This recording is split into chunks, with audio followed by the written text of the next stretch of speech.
খোদা তুমি দিয়েছো আমারে জীবন, চলার পথে যেন আলহামদুলিল্লাহ নাহমাদুহু ওয়া নাস্তাঈনুহু ওয়া নাস্তাগফিরুহু ওয়া নু'মিনু বিহি ওয়া নাতাওয়াক্কালু আলাইহি ওয়া না'উযু বিল্লাহি মিন শুরুরি আনফুসিনা ওয়া মিন সাইয়্যাতি আ'মালিনা। من يهد الله فهو المهتد ومن يضلل فلن تجد له وليا مرشدا. ونشهد أن لا إله إلا الله وحده بوحدة موحدا بوحدة وحيدا واحدا بلا مدد وجدد ونسب ووصف في الكمال. لا شريك له لا نذير له ولا ضد له ولا ند له ولا مثل له.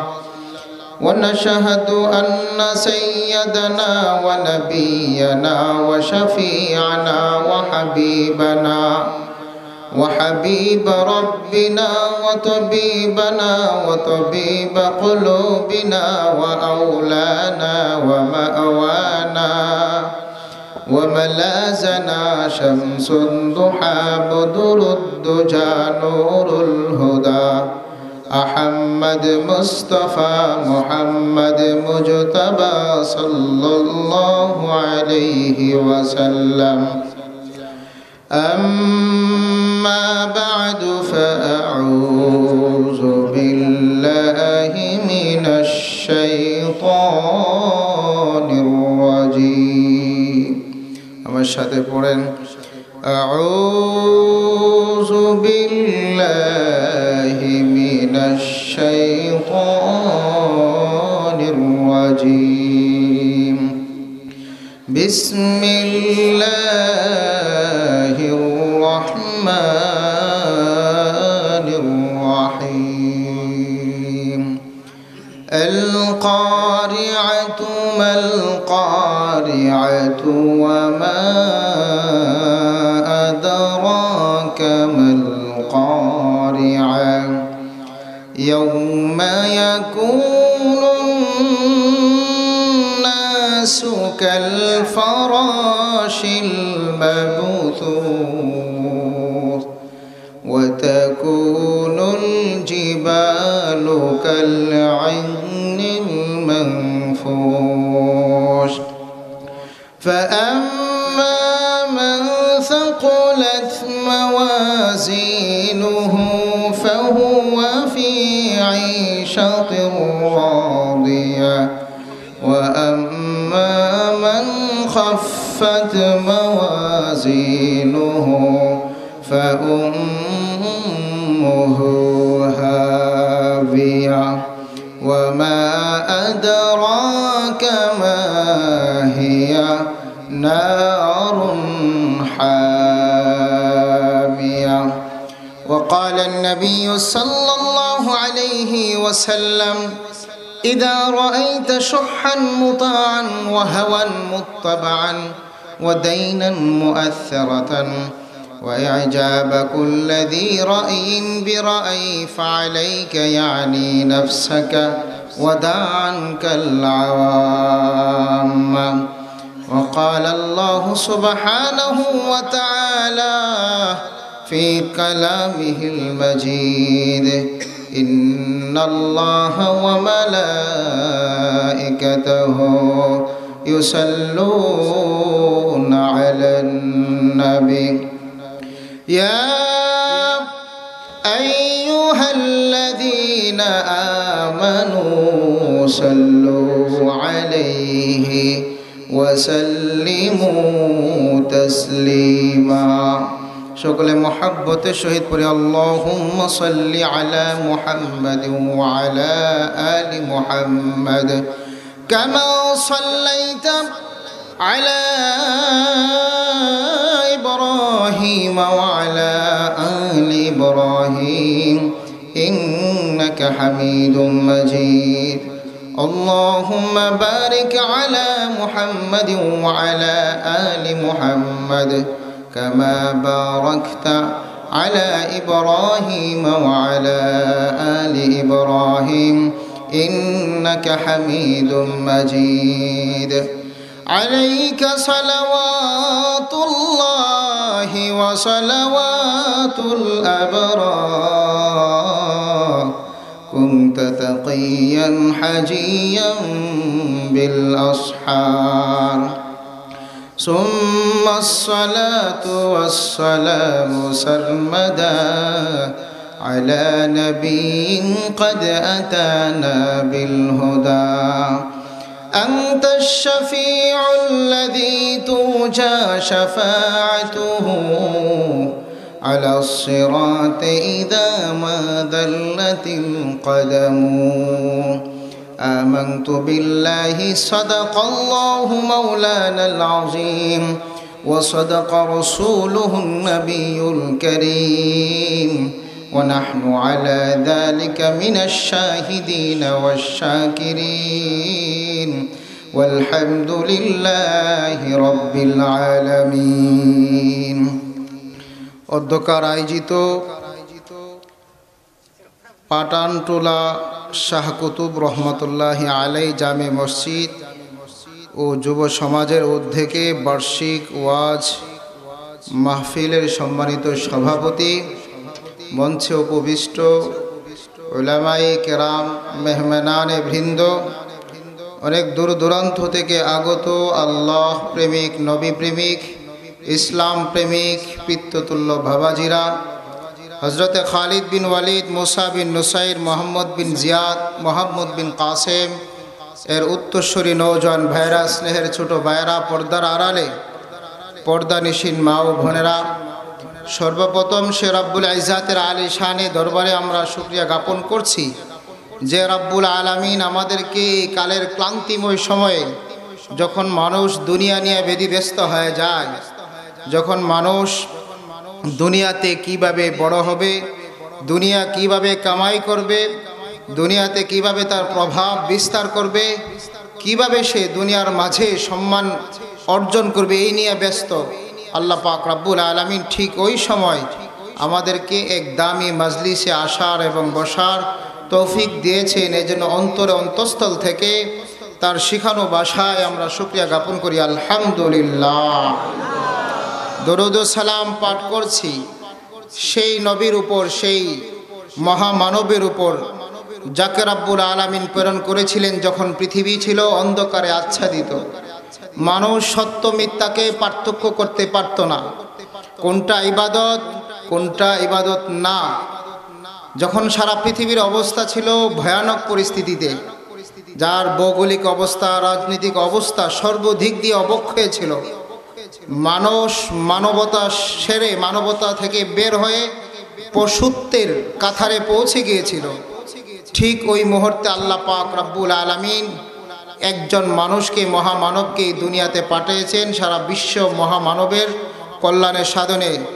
তার নাম কি? মুহাম্মদুর রাসূলুল্লাহ সাল্লাল্লাহু আলাইহি সাল্লাম, যার প্রতিটি কথা, প্রতিটি কাজ, প্রতিটি সমর্থন আজও হাদিসের কিতাবে বিস্তারিতভাবে বর্ণিত হয়েছে। কি বলেন, আছে কি না? যাকে আল্লাহ পাক রব্বুল আলামিন শান্তির দূত হিসাবে ঘোষণা করে ইরশাদ ফরমায়েছেন, ওয়ামা আরসালনাকা ইল্লা রাহমাতুল লিল আলামিন, যার চরিত্র মাধুরীর ভূয়সী প্রশংসা করে আল্লাহ পাক রব্বুল আলামিন সর্বোচ্চ শব্দ ব্যবহার করে ইরশাদ ফরমায়েছেন, ইন্নাকা লাআলা খুলুকিন আযীম, যিনি হচ্ছেন ইমামুল আম্বিয়া, ইমামুল আতকিয়া, ইমামুল মুরসালিন, ইমামুল মুরসালিন, ইমামুল মুত্তাকিন, মুহাম্মদ রাসূলুল্লাহ সাল্লাল্লাহু আলাইহি সাল্লাম। সম্মানিত সুধী, এই পৃথিবী একদিন শেষ হয়ে যাবে। কি বলেন, থাকবে পৃথিবী? জোরে আওয়াজ দিয়ে বলেন, থাকবে পৃথিবী? এই পৃথিবী হলো ধ্বংসশীল। নশ্বর এই দুনিয়া একদিন শেষ হয়ে যাবে। পাহাড় সমূহ ধুমকিরুয়ের মতো উঠতে থাকবে, তারকারাজিগুলো খসে পড়তে থাকবে, আসমানগুলো বিদীর্ণ হয়ে যাবে, চন্দ্র আলোহীন হয়ে যাবে, সূর্য আলোহীন হয়ে যাবে, চন্দ্র আর সূর্যকে একত্রিত করা হবে, জমিনগুলো উৎক্ষিপ্ত বালির নিয়ে উঠতে থাকবে, মানুষগুলো উৎক্ষিপ্ত পতঙ্গে নিয়ে এদিক সেদিক দৌড়াদৌড়ি করতে থাকবে, কিয়ামত কায়েম হয়ে যাবে, সিংহা ফুৎকার দিবে, কিয়ামত কায়েম হয়ে যাবে, রব্বুল আলামিন তার বিচারের আসরে বসবে, বিচার ফাইসালা করবে। একদল লোক জান্নাতে চলে যাবে, আরেক দল লোক কোথায় চলে যাবে? জাহান্নামে চলে যাবে। সেদিন হলো মানুষের চূড়ান্ত পর্যায়ের ফাইসালার দিন। ওই দিন যে জাহান্নাম থেকে মুক্তি পাইল, আল্লাহ পাক রব্বুল আলামিন বলেন সে হলো চূড়ান্ত পর্যায়ের সফল কাম। ঠিক না ভাইরা আমার? সে হলো চূড়ান্ত পর্যায়ের সফল কাম। আমরা তো দুনিয়াতে সফল কাম মনে করি যে অনেক অনেক টাকার মালিক হয়েছে, যার অনেক ডিগ্রি আছে, যার অনেক বাড়ি আছে, দালান কোঠা আছে, সমাজে যার প্রভাব বেশি, তাই না? যে এমপি হয়েছে, মন্ত্রী হয়েছে, আমরা তাদেরকে নিয়ে গর্ব করি আর মনে করি তারা মনে বড়ই কামিয়াব হয়ে গিয়েছে, তারা মনে বড় সফল কাম হয়েছে। কিন্তু আল্লাহ পাক রব্বুল আলামিন তার ভাষায় কোরআনে ইরশাদ ফরমায়েছেন, ফামান যুহজিহা আনিন নার ওয়া উদখিলাল জান্নাহ ফাকাদ ফাজ। যে ব্যক্তি জাহান্নামের অগ্নি থেকে বেঁচে জান্নাতে প্রবেশ করতে পারলো, সে হলো সবচাইতে বড় সফল কাম। আমরা সফল কাম হতে চাই তো ইনশাআল্লাহ? আরো জোরে বলেন, চাই তো আমরা সফল কাম? কে কে হতে চায় একটু হাত উঠায় দেখি তো। আল্লাহ তুমি কবুল করে সকলে বলে আমিন। সফলতা অর্জন করতে চাইলে আমার মন মতো চললে হবে না রবচাহি জিন্দিগি চালাইতে হবে? রব্বুল আলামিন যেভাবে আমাকে হুকুম করেছে, উনি যে বিধান আমাকে দিয়েছেন, সেই বিধান অনুযায়ী যদি আমি আমার জীবনকে পরিচালিত করতে পারি, তাহলে আমি এই জগতেও শান্তিতে বসবাস করব, এই দুনিয়ার সব নিজাম সুন্দরভাবে চলবে, দুনিয়াতে সব কিছু রক্ষা হবে, আর আমি আমার পরকাল জীবনও সুখময় জীবন অর্জন করব। সুবহানাল্লাহ।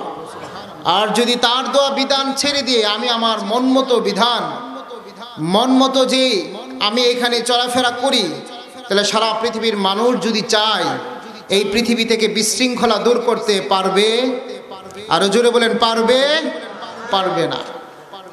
মুসলমান ভাইরা আমার, ইদানিং কিছু কথা আমরা শুনতে পাই, কিছু দেখতে পাই যা ইতিপূর্বে আমরা কখনো দেখি নাই। মাথা লজ্জায় অবনত হয়ে যায়, বর্বরতার যুগকে হার মানায়। মানুষ এই কথাগুলো মুখ থেকে বলতে লজ্জাবোধ করে। আমরা বলি আইয়ামে জাহেলিয়ত অন্ধকারের যুগ ছিল, ওই অন্ধকারের যুগকেও মানুষ হার মানিয়ে ফেলেছে।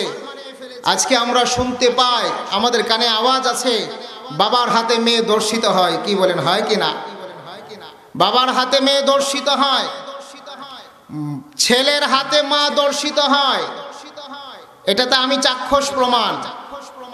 যেহেতু আমরা বিভিন্ন জায়গায় প্রোগ্রামে যাই, মসজিদ মাদ্রাসা নিয়ে ব্যস্ত থাকি, বিভিন্ন সময় ফোন আসে বিভিন্ন জায়গা থেকে এই সমস্ত মাসআলাগুলো নিয়ে। ভাইয়ের হাতে বোন ধর্ষিতা হচ্ছে। কি বলেন, হচ্ছে কি না? হচ্ছে।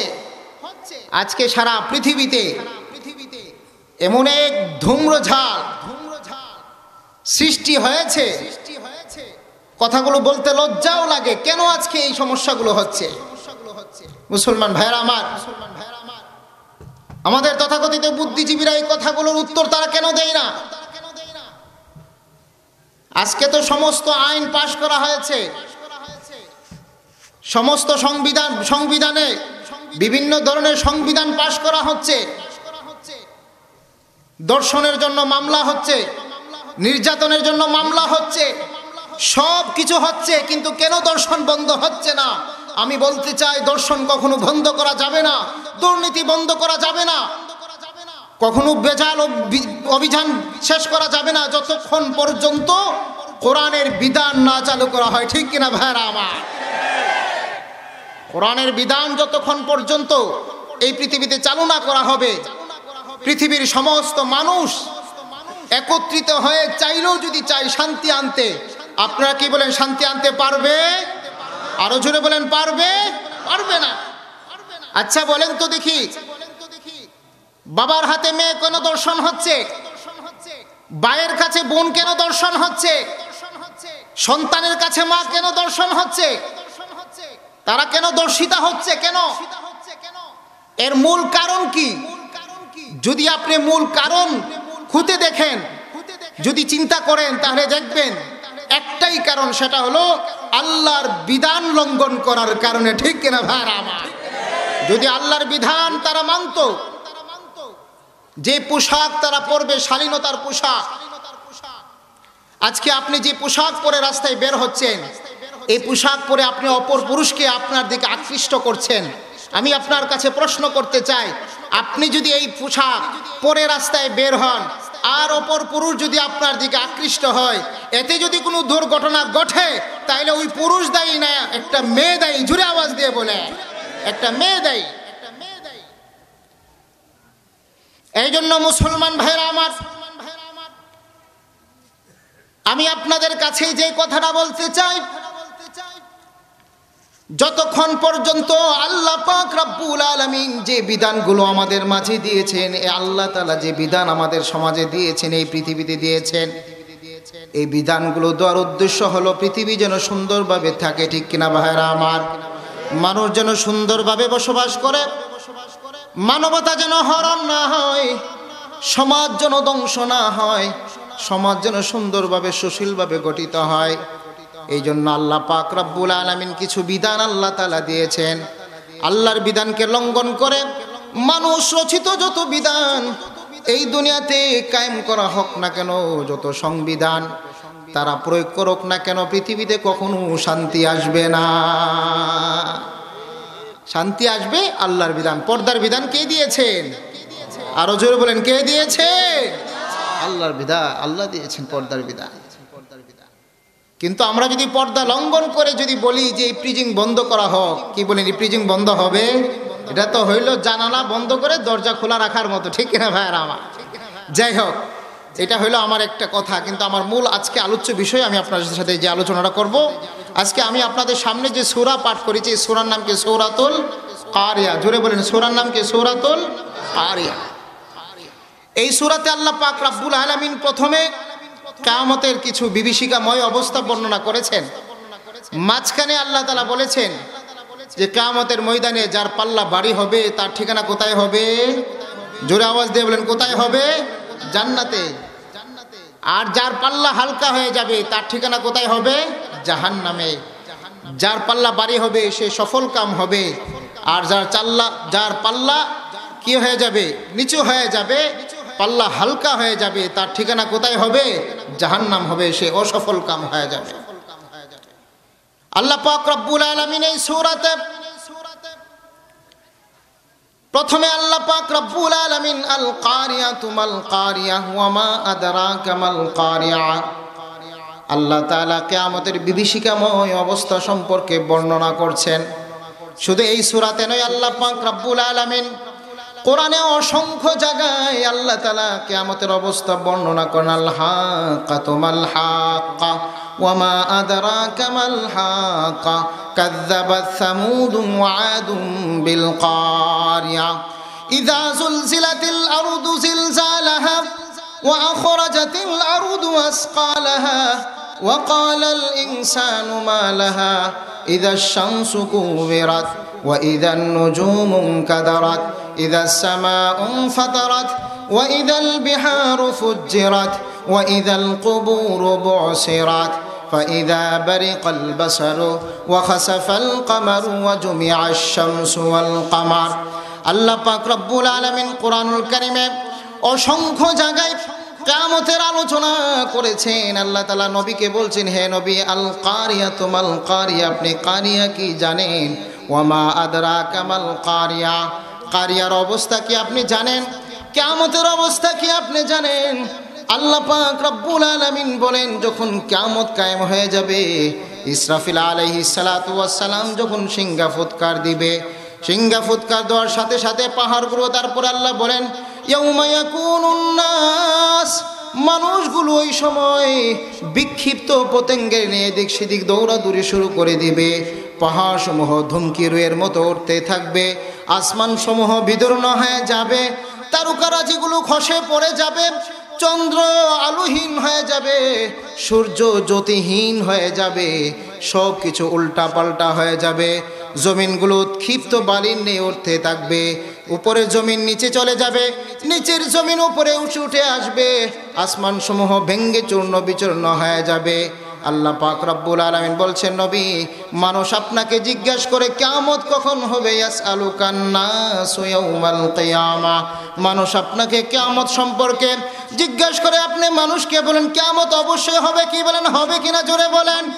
কিয়ামত থেকে হবে, আপনি মানুষদেরকে বলে দেন কিয়ামতের বিভীষিকাময় অবস্থা সম্পর্কে আপনি জানিয়ে দেন।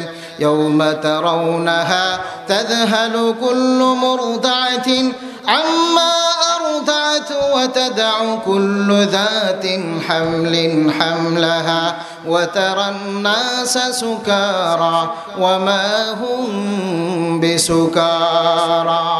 আল্লাহ বলেন, নবী মানুষকে জানিয়ে দেন কিয়ামতের ময়দান কেমন হবে, কিয়ামতের সিংহা যখন ফুৎকার দিবে মানুষের অবস্থা কেমন হবে। ইয়াউমা তারাউনাহা, আপনি তখন দেখবেন দুগ্ধদানকারী মহিলা তার বাচ্চাকে কোল থেকে ছুঁড়ে মেরে ফেলে দিবে, প্রসবদানকারী মহিলা তার বাচ্চাকে প্রসব করে দিবে, মানুষ মাতালের মতো পাগলের মতো দৌড়াতে থাকবে। আল্লাহ বলেন, না না, তারা মাতালও না, তারা পাগলও না, তারা আল্লাহর ভয়ে মাতাল হয়ে যাবে। কার ভয়ে জোরে বলেন। ইন্না আযাবি রাব্বিকা লাশাদীদ, আল্লাহর ভয়ে, আল্লাহর আযাবের ভয়ে তারা পাগলের মতো দৌড়াতে থাকবে। কি বলেন, কিয়ামত কায়েম হবে কিনা জোরে বলেন। কিয়ামত থেকে কেউ বাঁচতে পারবে? জোরে আওয়াজ দিয়ে বলেন, আরো জোরে বলেন, পারবে? কেউ পারবে না, দুনিয়া থেকে চলে যেতে হবে, কিয়ামত অবশ্যই অবশ্যই আসবে। এই জন্য আল্লাহ পাক রব্বুল আলামিন এই সূরার শুরু দিয়ে বলেন, আল কারিআতু মাল কারিআ ওয়া মা আদরাকা মাল কারিআ। নবী, আদরাকা মাল কারিআ, কারিয়া সম্পর্কে আপনি কি জানেন? কারিয়া যখন হবে সবগুলো মানুষ পাগলের মতো হয়ে যাবে। আম্মা জান আয়েশা রাদিয়াল্লাহু তাআলা আনহা বিশ্বনবী মুহাম্মদুর রাসূলুল্লাহ সাল্লাল্লাহু আলাইহি ওয়াসাল্লামের কাছে প্রশ্ন করলেন, ওগো নবীজি, কিয়ামতের ময়দানে মানুষ কিভাবে দাঁড়াবে, কোন অবস্থায় দাঁড়াবে? বিশ্বনবী সাল্লাল্লাহু আলাইহি ওয়াসাল্লাম বলেন, কিয়ামতের ময়দানে মানুষ কাপড়হীন বস্ত্রহীন অবস্থায় দাঁড়াবে। আল্লাহু আকবার বলেন, অবস্থা দাঁড়াবে। আম্মা জান আয়েশা বলেন, ইয়া রাসূলুল্লাহ, ইয়া হাবিবাল্লাহ, কিয়ামতের ময়দানে যদি মানুষ বস্ত্রহীন দাঁড়ায়, কাপড় যদি না থাকে, একে অপরের দিকে তাকাবে কিনা? রাসূলুল্লাহ বলেন, আয়েশা, কিয়ামতের এই বিভীষিকাময় অবস্থায় একে অপরের দিকে তাকানোর কোনো সুযোগ হবে না। কি বলেন, হবে? আল্লাহ পাক রব্বুল আলামিন বলেন, ফাইদা জাতিস সাখা, কিয়ামত যখন সংঘটিত হবে, সিংহা যখন ফুৎকার দিবে, মানুষগুলো যখন কিয়ামতের ময়দানে দাঁড়িয়ে যাবে, বিচারের ফায়সালা, বিচার যখন শুরু হয়ে যাবে, বিচারের সিংহাসনে যখন আল্লাহ পাক রব্বুল আলামিন বসবে কে জোরে বলেন। ওই দিন বিচার কে করবে? জোরে আওয়াজ দিয়ে বলেন, লিমানিল মুলকুল ইয়াউম লিল্লাহিল ওয়াহিদিল কাহ্হার। ওই দিন এক আল্লাহ বিচার করবে, দুনিয়ার কোনো মানুষ সেদিন বিচার করতে পারবে না। কথা বলার সাহস পাবে? জোরে বলেন, পাবে? তবে না। দুনিয়ার মানুষের কাছে বিচার দিলে টাকার দ্বারা বিচার পরিবর্তন হয়ে যায়। কি বলেন, হয় কি না? আল্লাহ বলেন, ওই দিন বিচার পরিবর্তন হবে না। কি বলেন, হবে? আল্লাহ তাআলা কোরআনে বলেন, ফামান ইয়ামাল মিসকালা যাররাতিন খায়রান ইয়ারা ওয়া মান ইয়ামাল মিসকালা যাররাতিন শাররান ইয়ারা। মুফাসসিরিন কেরাম বলেন, আখাফুল আয়াতি মিনাল কোরআন, কোরআনের মাঝে সবচাইতে ভয়ানক যে আয়াত, সে আয়াত হলে দুটো আয়াত। আল্লাহ পাক রব্বুল আলামিন বলেন, কিয়ামতের ময়দানে যখন তোমরা আমার সামনে উপস্থিত হইবা, তোমাদের সামনে যখন আমলনামাগুলো পেশ করা হবে, লা তুজলামু শাইআ, তোমাদের উপর কোনো জুলুম করা হবে না। ছোট থেকে ছোট, ক্ষুদ্র থেকে ক্ষুদ্র, অণু থেকে অণু, যদি তুমি কোনো ভালো কাজ করো, আমি আল্লাহ পাক রব্বুল আলামিন তোমার আমলনামায় সে আমলগুলো দিয়ে দিব। আর জেনে থাকো, ছোট থেকে ছোট, ক্ষুদ্র থেকে ক্ষুদ্র, অণু থেকে অণু, যদি কোনো খারাপ কাজ করে থাকো এটাও তুমি দেখতে পাইবে, কি বলেন পাইবে কি না? ওই দিন সে বলবে মালি হাযাল কিতাব লা ইউগাদিরু সগীরাতান ওয়ালা কাবীরাতান ইল্লা আহসাহা। এটা এমন কি কিতাব, যেই কিতাবের মাঝে ছোট থেকে ছোট, বড় থেকে বড়, ক্ষুদ্র থেকে ক্ষুদ্র, অণু থেকে অণু, কোনো দোষ কোনো কিছুই তো যায় নাই, সবগুলো তো উপস্থিত হয়ে গিয়েছে। কি বলেন, কোনো কিছু বাদ যাবে? আরো জোরে বলেন, বাদ যাবে? বাদ যাবে না। তুমি যা করবা এই দুনিয়ার জগতে, যা কামাই করবা, সবগুলো কিয়ামতের ময়দানে উপস্থিত করা হবে। মুসলমান ভাইরা আমার, এই কথাটা বলা উদ্দেশ্য হলো এই দুনিয়া ছেড়ে চলে যেতে হবে। কেহ কি থাকবে এই দুনিয়াতে, থাকতে পারবে? আরো জোরে বলেন, পারবে? পারবে না। কিয়ামত একদিন হবে, লিকুল্লি শাইইন আজাল, প্রত্যেকটা জিনিস শেষ হয়ে যাবে, নাকি ঠিক থাকবে? জোরে বলেন। মানুষ একদিন শেষ হয়ে যাবে, দুনিয়া একদিন শেষ হয়ে যাবে, এই দুনিয়ার অস্তিত্ব সেদিন থাকবে না।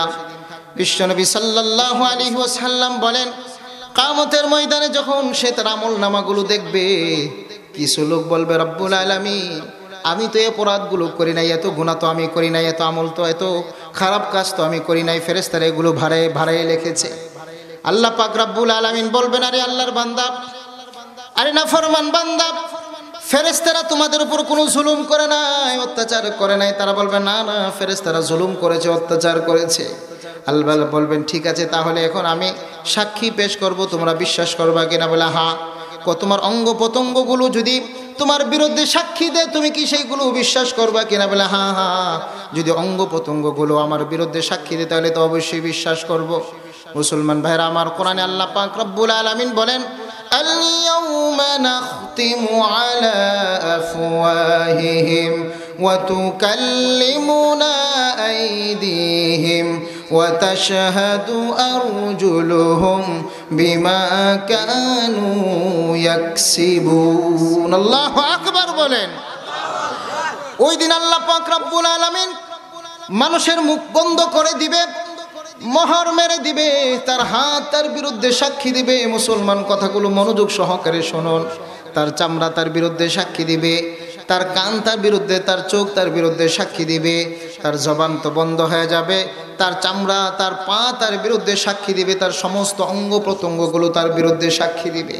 সবগুলো যখন জবান খুলে যাবে, সাক্ষী দেওয়া শুরু করবে, সে আফসোস করে, সে বড় হতবাক হয়ে যাবে। সে আফসোস করে তার হাতকে জিজ্ঞেস করবে, তার চামড়াকে জিজ্ঞেস করবে। আল্লাহ কি জিজ্ঞেস করবে সেটাও কোরআনে বলে দিয়েছেন। সে আফসোস করে তখন বলবে, ওয়াকালু লিজুলুদিহিম লিমা শাহিদতুম আলাইনা ক্বালু আনতাকানাল্লাহুল্লাযী আনতাকা কুল্লা শাই। ওই দিন সে আফসোস করে, সে বড় হতবাক হয়ে যাবে। তার হাতের দিকে সেই ইশারা করে বলবে, আরে হাত, তোমার জন্যই তো এই নাফরমানিগুলো করেছি। তার ত্বকের দিকে তাকে সে বলবে, আরে চামড়া, কত সুন্দর দামি দামি প্রসাধনী ব্যবহার করেছি তোমাকে ঠিক রাখার জন্য, আজকে তুমি আমার বিরুদ্ধে নালিশ দিলা। চোখকে সে ইশারা করে বলবে, আরে চোখ, তুমি আমার বিরুদ্ধে নালিশ দিলা, কারণ কি? কি বলেন, এইগুলো কি আমার? মালিক কি আমি? জোরে আওয়াজ দিয়ে বলেন। এই হাত পায়ের মালিককে? জোরে আওয়াজ দিয়ে বলেন। আরো জোরে বলেন, মালিককে? আল্লাহ হলো এই হাত পায়ের মালিক। সময়ের মালিককে? জোরে আওয়াজ দিয়ে বলেন। লাইহায়াত আই কজালে চল চলি, লাইহায়াত আই কজালে চল চলি, না अपने मर्जी से आई ना अपने मर्जी से चली। দুনিয়ার কোন মানুষ স্বেচ্ছায় এই দুনিয়াতে আসতে পারে না। কে পাঠিয়েছে? আল্লাহ পাঠিয়েছেন। এই জগতের মাঝে কেন পাঠিয়েছেন? আল্লাহকে চিনার জন্য। বান্দা, আল্লাহকে চিনো। এই দুনিয়া থেকে আল্লাহকে চিনে যেতে হবে। এই দুনিয়াতে যদি তুমি আল্লাহর হুকুম মানতে পারো, যদি আল্লাহর হুকুম অনুযায়ী জীবনযাপন করতে পারো, সামান্য হায়াত আখিরাতের হায়াতের তুলনায় দুনিয়াতে কোনো মানুষ যদি 60 বছর বাঁচে, মাত্র 2 মিনিট, কয় মিনিট? জোরে আওয়াজ দিয়ে বলেন। মাত্র 2 মিনিট হায়াত পেল। এই 2 মিনিট হায়াত যদি তুমি আল্লাহর জন্য কাটিয়ে দিতে পারো, আল্লাহর মর্জি অনুযায়ী চালাইতে পারো, শুনে রাখো বান্দা, শুনে রাখো, জান্নাতে যাওয়ার পরে আল্লাহ পাক রব্বুল আলামিন এলান করবেন, ওয়ালাকুম ফিহা মা তাশতাহি আনফুসুকুম ওয়ালাকুম ফিহা মা তাদউন। আল্লাহু আকবার। আল্লাহ ডাক দিয়ে বলবেন, বান্দা দুনিয়ার জগতে কষ্ট করেছো, সবর করেছো, গুনাহ করতে মনে চেয়েছিল, তুমি গুনাহ করো নাই, না আমার আল্লাহ তো দেখে, দুনিয়ার কেহ না, না দেখলে কে দেখে? জোরে বলেন, আরে জোরে বলেন, কে দেখে?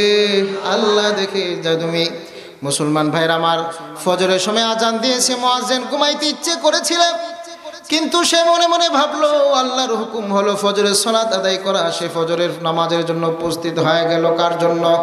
আল্লাহর জন্য। হারাম তরিকায়, হারাম পদ্ধতিতে ইনকাম করতে পারতো, কিন্তু সে বেঁচে গেল। সে বলল, আমি হারাম পদ্ধতিতে ইনকাম করব না, হালাল পদ্ধতিতে আমি কামাই করব। কার বয়ে? জোরে বলেন, আরো জোরে বলেন, কার বয়ে? আল্লাহর বয়ে। দাড়ি কামাই তো এখন দাড়ি রেখে ফেললো। মনে মনে ভাবলো, আমি একজন মুসলমান, আমি যদি দাড়ি ছাড়া এই দুনিয়া থেকে বিদায় হয়ে যায়, আমার অবস্থাটা কি হবে? কি বলেন? যারা দুনিয়া থেকে দাড়ি ছাড়া বিদায় হয়, মরার পরে কি সে দাড়ি নিয়ে উঠবে? আরো জোরে বলেন, সে কি দাড়ি নিয়ে উঠবে? দাড়ি নিয়ে উঠতে পারবে না। মনে মনে ভাবলো, আমি আল্লাহর ভয়ে দাড়ি রেখে দিলাম, নবীর সুন্নতকে আমি রেখে দিলাম। কার ভয়ে? জোরে আওয়াজ দিয়ে বলেন।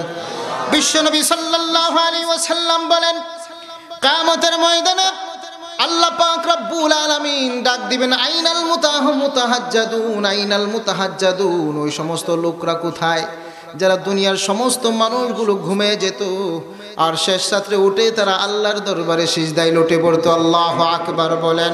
ওয়া মিনাল লাইলি ফাতাহাজ্জাদ বিহি নাফিলাতাল লাক। যারা শেষ রাত্রে গভীর রজনীতে উঠে উজু করে আল্লাহর দরবারে হাত উঠে চোখের পানি ছেড়ে, রব্বুল আলামিন গুনাহ করেছি, মাফ করে দাও, শেষ রাত্রে উঠে 2 রাকাত সালাত আদায় করে আল্লাহর দরবারে চোখের পানি ছাড়ে, কিয়ামতের ময়দানে আল্লাহ বলবেন, আইনাল মুতাহাজ্জাদুন। ওই সমস্ত ব্যক্তিরা কোথায় যারা নরম বিছানা ত্যাগ করে, আরামের বিছানা ত্যাগ করে, তাতাজাফা জুনুবুহুম আনিল মাদাজি'i ইয়াদউনা রাব্বাহুম খাওফান ওয়া তামাআ ওয়া মিম্মা রাযাকনাহুম ইউনফিকুন। স্ত্রী থেকে আলাদা হয়ে, নরম বিছানা থেকে আলাদা হয়ে উজু করে আল্লাহর দরবারে দাঁড়ায় যে আছে কিনা? কিছু বান্দা জুড়ে বলেন, আছে কিনা? বান্দাগুলো দাঁড়ায় যায়, মানুষ ঘুমায় থাকে, আর তারা দাঁড়ায় আল্লাহর দরবারে চোখের পানি ছাড়তে থাকে আর বলতে থাকে, রব্বুল আলামিন মাফ করে দাও। কিয়ামতের ময়দানে আল্লাহ ডাক দিবে, বলেন, ওই সমস্ত লোকরা কোথায়? তোমরা দাঁড়ায় যাও। হাদিসের মধ্যে আসছে, ওয়াহুম কালিল। ওই সমস্ত লোকগুলো দাঁড়ায় যাবে। আল্লাহ বলবেন, দুনিয়ার জগতে তোমরা কষ্ট ক্লাস করেছো, আমি আল্লাহর হুকুমকে মেনেছো, এই জগতে এই পরকালে তোমাদের কোনো হিসাব নেওয়া হবে না, হাশরের ময়দানের কোনো কষ্ট তোমাদেরকে গ্রাস করতে পারবে না। আমি আল্লাহ পাক রব্বুল আলামিন খুশি হয়ে তোমাদেরকে বিনা হিসাবে জান্নাত দিয়ে দিলাম। আল্লাহ পাক রব্বুল আলামিন আবার ডাক দিবে, আইনাস সাবিরুন। ওই সমস্ত ব্যক্তিরা কোথায় যারা সবর করেছিলেন, যারা ধৈর্য ধারণ করেছিলেন? শীতের রজনীতে মানুষ যখন লেফের নিচে ঘুমিয়ে থাকে, আরামের বিছানায় ঘুমিয়ে থাকে, আল্লাহর জন্য তোমরা এখানে বসে আছো। কার জন্য বসে আছেন? জোরে আওয়াজ দিয়ে বলেন। এই গভীর রজনীতে কার জন্য বসে আছেন? আওয়াজ দিয়ে বলেন। আল্লাহর জন্য। ওই দিন আল্লাহ ডাক দিয়ে বলবেন, মানুষ যখন লেফের নিচে ঘুমিয়ে থাকতো, মানুষ যখন আরামের বিছানায় ঘুমিয়ে থাকতো, ঠিক ওই মুহূর্তে তোমরা দিনী কথা শোনার জন্য একত্রিত হয়েছিলে, আবার দিনীর জন্য, আল্লাহর জন্য পৃথক হয়েছিলে। এই যে একটা সবর তুমি করেছিলে। শীতের দিন, শীতের রজনীতে মানুষ আরামে ঘুমায়, কিন্তু কিছু বান্দা আছে ফজরের আজান শোনার সাথে সাথে কোথায় চলে যায়? জোরে বলেন, মসজিদে চলে যায়। নামাজ কখনো সে ছাড়ে না, যত সমস্যাই হোক না কেন আল্লাহর হুকুম সে ছাড়ে না। সে সবসময় আল্লাহর হুকুম পালন করে, সে সবর করে, গুনাহ করে না, সবগুলো থেকে সে বিরত থাকে। কিয়ামতের ময়দানে আল্লাহ বলবেন, আইনা সাবিরুন। ও সবর করনেওয়ালারা, তোমরা দাঁড়ায় যাও, দাঁড়ায় যাও। দুনিয়ার জগতে সবর করেছিলে, আমি আল্লাহ খুশি হয়ে আজকে তোমাদেরকে বিনা হিসাবে জান্নাত দান করলাম। কি বলেন, চাই কিনা বিনা হিসাবে জান্নাতে যেতে? কি বলেন, চাই কিনা? চাই। যদি বিনা হিসাবে জান্নাত যেতে চাই, তাহলে আল্লাহর হুকুম মানবো না ছাড়বো? জুড়ে বলেন। মেনে যাব না ছেড়ে যাব? মেনে যাব। যদি আল্লাহর হুকুমে জমিনে মানতে পারি মুসলমান ভাইরা আমার, নওজোয়ান ভাই আছেন অনেক, আলহামদুলিল্লাহ। আমি আপনাদেরকে বলতে চাই, নিজেকে নিজে একটু চিন্তা করে দেখেন, আসলে আল্লাহ তাআলা আমাদেরকে কেন পাঠিয়েছেন। রব্বুল আলামিন কোরআনের মাঝে মাঝে মাঝে বিভিন্ন জানোয়ারের উদাহরণ দিয়েছেন। আল্লাহ তাআলা বলেন, ও জগতের মানুষ, চাকতাকে দেখো, আফালা ইয়ানজুরুনা ইলাল ইবিলি কাইফা খুলিকাত, তোমরা উটনির দিকে তাকে দেখো, একটা উট সে একটা জানোয়ার, কত মাল নিয়ে এসে আর মালিকের কত আজ্ঞাবহ, সে মালিক যেভাবে বলছে সেভাবে চলে। কি বলেন, চলে কিনা? মরুভূমির জাহাজ বলা হয়, মাল নিয়ে সে চলতে থাকে। তাকে মানুষের আজ্ঞাবহ কে বানিয়েছেন? জোরে আওয়াজ দিয়ে বলেন, আরে জোরে বলেন, কে বানিয়েছেন? আল্লাহ পাক রব্বুল আলামিন বানিয়েছেন। আল্লাহ বলেন, দেখো একটা জানোয়ার যদি তার মালিককে মানতে পারে, দুনিয়ার মালিককে মানতে পারে, আমি আল্লাহ পাক রব্বুল আলামিন তোমাদেরকে বানিয়েছি।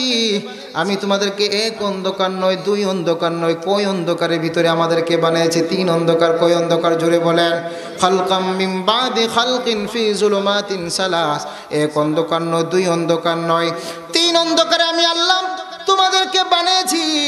বানানোর পরে আমি আল্লাহ দুনিয়াতে তোমাদেরকে পাঠিয়েছি। আমি এই জন্য পাঠাই নাই যে দুনিয়াতে এসে আমি আল্লাহকে ভুলে যাইবা, আমি আল্লাহর হুকুমকে তোমরা অস্বীকার করবা, এই জন্য আমি আল্লাহ দুনিয়াতে পাঠাই নাই। এই জন্য মুসলমান ভাইরা আমার, আমি বলতে চাই, আল্লাহ পাক রব্বুল আলামিন বলেন, ওয়ালাকুম ফিহা মা তাশতাহি আনফুসুকুম ওয়ালাকুম ফিহা মা তাদউন। এই দুনিয়ার জগতে যদি অল্প হায়াতের মাঝে যদি তুমি তোমার প্রবৃত্তির অনুসরণ না করে যদি আল্লাহর অনুসরণ করো, জান্নাতে যাওয়ার সাথে সাথে এলান করবে, আরে আল্লাহর বান্দা, দুনিয়াতে আল্লাহর হুকুম মেনে এসেছো, যাও যাও জান্নাতে প্রবেশ করো। এমন এক জান্নাতের ভিতরে প্রবেশ করো যে জান্নাতে তুমি যা ইচ্ছা যেখানে ইচ্ছা সেখানে যেতে পারবা। আল্লাহু আকবার বলে, সেখানে কোনো কিছুর বাধা নাই।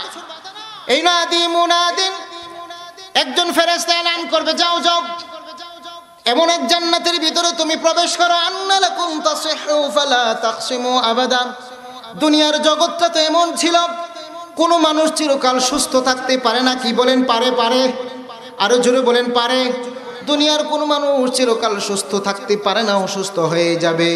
দুনিয়ার অবস্থাটা হলো, মানুষ চাই চিরকাল সে নওজোয়ান থাকতে। কি বলেন, একটা মানুষ কি চিরকাল নওজোয়ান থাকতে পারবে? আরো জোরে বলেন, পারবে? পারবে না। আস্তে আস্তে সে বার্ধক্যে উপনীত হবে। দুনিয়াতে মানুষ সবসময় শান্তিতে বসবাস করতে চায়, কিন্তু কি বলেন, দুনিয়াতে মানুষ কি সবসময় শান্তি পাবে? জোরে বলেন, পাবে না। একজন ফেরেশতা এলান করবে, আরে আল্লাহর বান্দা, দুনিয়ার জগতে কষ্ট করেছো, দুনিয়ার জগতে চেয়েছিলা চিরকাল তুমি নওজোয়ান থাকতে, যাও যাও এমন এক জান্নাতের ভিতরে তুমি প্রবেশ করো, যেই জান্নাতে ঢোকার পরে কখনো আর তোমাকে বার্ধক্য স্পর্শ করবে না। আল্লাহু আকবার। এমন এক জান্নাতের ভিতরে তুমি প্রবেশ করো, যে জান্নাতে প্রবেশ করার পরে আর কখনো অসুস্থ হবে না। লা ইয়াসমাউনা ফিহা লাগওয়া, ওখানে কোনো অহেতুক কথাবার্তা শুনবা না। কি বলেন, জান্নাতে প্রবেশ করার পরে শোনা যাবে কোনো অহেতুক কথা? কিছুই শোনা যাবে না। ওই জান্নাতের ভিতরে তুমি প্রবেশ করো। তুমি তো দুনিয়াতে চেয়েছিলাম তোমার কাছে সব সময় টাকা পয়সা থাকুক, তুমি ধনী থাকুক, যাও যাও এমন এক জান্নাতের ভিতরে প্রবেশ করো, যে জান্নাতের ভিতরে প্রবেশ করলে কখনো তুমি ফকির হবা না। কি বলেন, চাই কিনা ওই জান্নাত? আরো জোরে বলেন, চাই কিনা? চাই, কিন্তু চাই, কিন্তু চাইলে কি হবে? চাওয়ার সব চাওয়া তো আর পড়া হয় না। সব কিছু চাই, কিন্তু হুজুর আমল করতে চায় না, তাই না? আমাদের অবস্থা এরকম না? জান্নাত চাই, কিন্তু হুজুর সালাত আদায় করতে পারবো না। জান্নাত চাই, কিন্তু চোখের গুনাহ থেকে আমরা বাঁচতে পারবো না। জান্নাত চাই, জবানের হেফাজত আমরা করতে পারবো না। সব কিছু চাই, কিন্তু আপনি যা বলবেন, আল্লাহ যা হুকুম করছে, এগুলো আমরা মানতে চাই না। আমাদের অবস্থা হলে এরকম। এই জন্য মুসলমান ভাইরা আমার, আমার আলোচ্য বিষয় হলো আল কারিয়াতু মাল কারিয়া ওয়া মা আদরাকা মাল কারিয়া। কিয়ামতের আলোচনা আমি করতেছিলাম। কিয়ামত আসবে কিনা জোরে বলেন, আরে বলেন না, আসবে কিনা কিয়ামত? আসবে। দুনিয়া ছেড়ে চলে যেতে হবে। এই দুনিয়াতে আমি থাকতে পারবো না। এই দুনিয়া থাকার জায়গাও না। কি বলেন, থাকার জায়গায় দুনিয়াতে। সুতরাং এই দুনিয়া থেকে কার সাথে সম্পর্ক করতে হবে জোরে বলেন? আমার মালিকের সাথে সম্পর্ক করতে হবে। আপনি আমার মালিককে জোরে আওয়াজ দিয়ে বলেন, আল্লাহ হলো আপনার আমার মালিক। আমার মালিকের সাথে আমার সম্পর্ক করতে হবে। যদি আমার মালিকের সাথে আমার সম্পর্ক না থাকে, তাহলে আমার জিন্দিগি ব্যথা, আমার জিন্দিগি বড় ক্ষতিগ্রস্ত হয়ে গেল।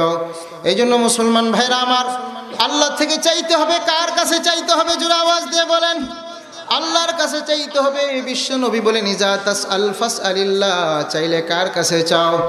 আল্লাহর কাছে চাও। কি বলে? ল্যাংটা বাবার কাছে চাইতে হবে। আরো জোরে বলেন, চাওয়া যাবে? বদনাশা বাবার কাছে। হ্যাঁ, কত যে বাবা, ল্যাংটা বাবা, গনিশা বাবা, বদনাশা বাবা, জানেন কিনা আপনারা? এদিকে কমই মনে হয় মাজার, না? এখানে কিছু বড় বড় মাঝার। আমাদের বিবারিয়াতে মাশাআল্লাহ অনেক মাঝার। আর চিটাগাঙ্গে রোডে তো সব মাজারগুলো রোডের সাথে। কত ধরনের মাজার, আজগবি মাজার, কোথায় থেকে যেন এগুলোর আবিষ্কার হয়। এই ব্যবসাটা হলো বিনা পুঁজিতে ব্যবসা, বিনা পুঁজিতে ব্যবসা। যে ব্যবসাতে কোনো লস নাই, লসের কোনো আশা নাই। বাবা মারা যাওয়ার সময় যার সন্তানকে বলে, সন্তান এমন একটা ব্যবসার কথা তোমাকে বলবো যে ব্যবসাতে কোনো লস নাই। সন্তান বলেন, বাবা এইরকম ব্যবসা তো জীবনও শুনি নাই, যে ব্যবসার কোনো লস নাই। কহা আছে এমন ব্যবসা। সেই ব্যবসাটা হলো, আমি যদি মারা যাই তাহলে আমাকে তুমি কবরস্থ করে এখানে একটা ঘর বানায় দিবা। ঘর বানায় মোমবাতি ঝরাই দিবা, কিছু আগরবাতি চতুর্দিকে লাগাই দিবা, আর তুমি নিজেই ইবাদত করা শুরু করবা। দেখবা বড় এক মাজার হয়ে যাবে। স্বচক্ষে দেখা, আমি আমার স্বচক্ষে দেখেছি, এই জন্য বলছি। এক এলাকায়, কোন এলাকায় বলবো না, যেহেতু এটা এই বয়ানটা সব জায়গায় ছড়ে যাবে। সে বিয়ে করেছে 4টা। কয়টা? জোরে আওয়াজ দেবেন, কয়টা? 4টা। আমার বাড়ির পাশে হলো কেল্লাসার বাজার। আমার বাড়ি ব্রাহ্মণবাড়িয়া, ব্রাহ্মণবাড়ির পাশেই মাজার হলো, কি বলেন না, কেল্লাসার মাজার। ওই মাজারে সে যায় আর তার 4 বউ নিয়ে যায়। এক এক বউরে এক এক কাজে লাগাইছে। কিছু বউরে তাবিজ বেচার জন্য তার কাছে বসাইছে, আরেক বউরে পা টিপার জন্য বসাইছে, আর 2 বউরে ক্যাম্পাসার করার জন্য বসাইছে। সে মানুষ যায় আর বলে, এই বাবার থেকে তাবিজ দিলে সব কিছু হয়ে যাবে। নাউজুবিল্লাহ বলেন। এই হলো তার ব্যবসা। মুসলমান ভাইরা আমার, মানুষ বলে বাবার দরবারে নাকি গেলে কেউ ফিরে না খালি হাতে। আমি বলি, হ্যাঁ ফিরে। কি বলেন? খালি হাতে ফিরে না। বাবার দরবারে গেছে, মোবাইল নিয়ে গেছে, মোবাইল চুরি হয়ে গেছে, খালি হাতে ফিরছে কিনা জোরে বলেন। বাবার দরবারে গেছে, টাকা চুরি হয়ে গেছে, খালি পকেটে ফিরছে কিনা বলেন।